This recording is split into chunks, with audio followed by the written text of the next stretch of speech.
Այս պահին ավելի քան 600 միլիարդ դրամի կամ 1.5 միլիարդ դոլարի ապօրինի ձեռքբերված գույքերի մասով գործեր են քննվում դատարաններում։ Բայց արդեն իսկ վերադարձված գույքերի թվում են Golden Palace Ծաղկաձոր հյուրանոցը, AOX-ի շենքը Երևանի ամենակենտրոնում, Նորատուսի ռադիոկենտրոնը, մի քանի միլիարդ դրամ արժողությամբ հողամասեր Երևանում եւ մարզերում։ Այս թեմային սակայն պետք է նայել նաև այլ դիտանկյունից։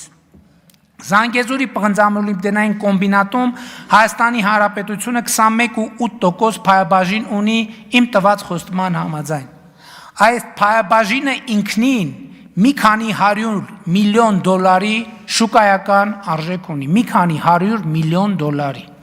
Բայց սա ամբողջական պատմությունը չէ։ 2018-ից 2024 թվականների ընթացքում ԶՊՄԿ-ն ավելի քան կրկնապատկել է իր հարկերը նախորդող 7-ամյա շրջանի, այսինքն 2011-2017 թվականների հետ համեմատած։ Բա թալանի վերադարձը պոչով է լինում։